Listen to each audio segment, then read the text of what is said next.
भक्तों, हमारी राधा रानी कितनी दयालु हैं,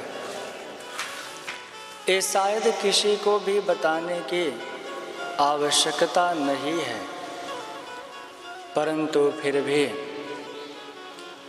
न जाने मन में बार बार यही विचार आ रहा है कि मैं राधे जो की कृपा के विषय में कुछ थोड़ा सा कहूँ। इनका दरबार तो ऐसा है जहाँ हर प्रकार के जीव को गले से लगाया जाता है। इतनी कृपा हमारे ठाकुर जी भी नहीं करते जितनी कृपा वो बरसाने वाली बरसा देती हैं। बांके बिहारी तो वैसे ही भक्तों के आहों के आशिक हैं, पर राधे जो अपने भक्तों के आँखों में आंसू देख नहीं सकती। जिस जीव पर राधा रानी की कृपा हो जाती है या राधा रानी जिस जीव के ऊपर कृपा कर देती है ना, फिर वो तो बांके बिहारी से मुकाबला करने के काबिल हो जाता है। ऐसा ही एक सुंदर प्रसंग आता है कि बरसाने के पास एक छोटा सा स्थान है जिसे मोर कुटी के नाम से जाना जाता है। इस स्थान की महिमा में आप सबसे बताने जा रहा हूँ। एक समय की बात है जब लीला करते हुए राधा जी प्रभु से रूठ जाती हैं, और लीला करते हुए जब राधा जी प्रभु से रूठ जाती हैं और रूठ के मोर कुटी में जाकर के वो बैठ जाते हैं, वहाँ एक मोर से वो लाड लड़ाने लगती हैं। और जब ये बात हमारे ठाकुर जी को पता चली, उन्हें मनाने के लिए वो मोर कुटी पर पधारे तो देखा कि राधे जो हमसे तो रूठ गई और उस मोर से प्यार कर रही हैं, प्रेम कर रही हैं। ठाकुर जी को उस मोर पे ईर्ष्या होने लगी। वो राधा रानी को मनाने लगे तो किशोरी जी ने ये शर्त रखा कि हे बांके बिहारी, मेरी नाराजगी तब दूर होगी जब तुम इस मोर को नृत्य करने में हरा दोगे।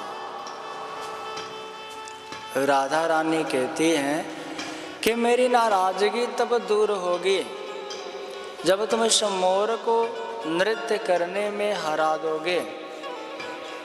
ठाकुर जी इस बात पर राजी हो गए, क्योंकि उस नंद के छोरे को तो नाचने के बहाने चाहिए, और जब बात राधा रानी की हो तो हमारे ठाकुर जी नाचे क्यों नहीं। इस प्रकार एक दूसरे में नृत्य होने लगा। एक और मयूर अपनी कला का प्रदर्शन कर रहा है, दूसरे ओर हमारे नंद नंदन श्याम सुंदर श्री कृष्ण प्रभु उस मयूर से बहुत अच्छा नाचने लगे।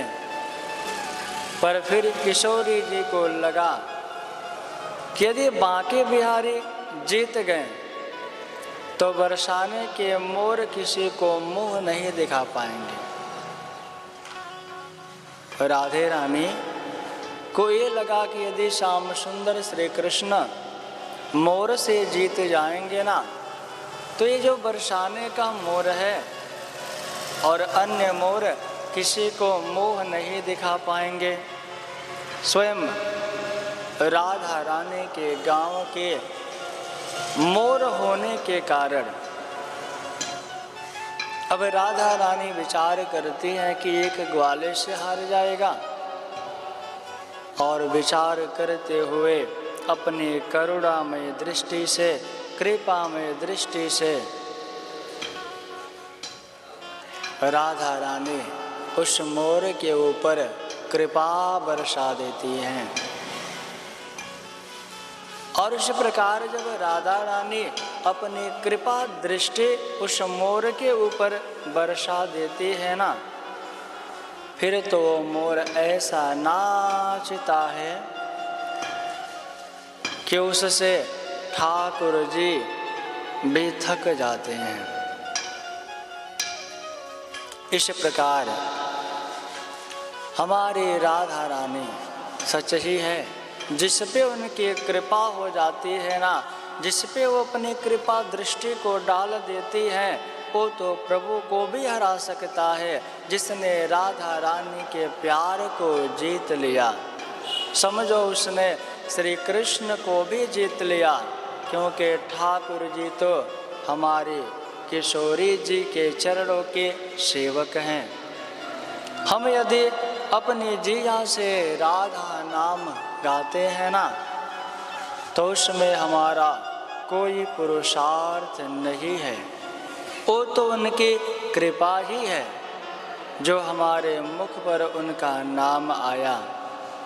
मेरे प्यारे बंधुओं, पूरा राधा नाम कहने की आवश्यकता नहीं है, आप अपनी वाणी के द्वारा केवल रा शब्द निकालोगे ना, तो बांके बिहारी के कान खड़े हो जाते हैं, और जैसे ही पूरा नाम लोगे राधा, उसी समय वो बांके बिहारी खड़े होकर के आपके पीछे पीछे दौड़ने लगते हैं। मेरे प्यारे भक्त प्रेमियों, ये भक्त और भगवान की प्रेममय भाव को ये कथा दर्शाती है। राधा रानी कितनी कृपामयी है, कितनी करुणामयी है। राधा रानी की ठकुराई की चर्चा मैं कहाँ तक करूं? किसी जीव की तो छोड़ो, यदि राधे न चाहें तो बाके बिहारी जी ब्रज में नहीं रह सकते हैं। जब ब्रजमंडल को छोड़ करके श्याम सुंदर श्री कृष्ण कंस का उद्धार करने के लिए गए, और फिर उद्धव को मथुरा से वे ब्रज में भेजते हैं, तो राधा रानी के लिए उन्होंने यही संदेश भेजा, यही शब्द कहे, हे वृषभानु सुते सुते ललिते मम कौन कियो अपराध तिहारो, काढ़े दियो ब्रज मंडल ते अब, और हुदंड दियो अति भारो, सो कर ल्यो अपनो कर ल्यो निकुंज कुटी तट, यमुना तट प्यारो, आप सुजान दया के निधान, भई सो भई अब तेरो सहारो, हे वृषभान सुते ललिते मम कौन कियो अपराध तिहारो। भगवान राधा रानी से एक क्षण वे दूर नहीं होते हैं। ऐसे श्याम सुंदर श्री कृष्ण जिनको प्राप्त करने के लिए यदि आप प्रयास कर रहे हो ना, तो आपको ज़्यादा परिश्रम करने की आवश्यकता नहीं।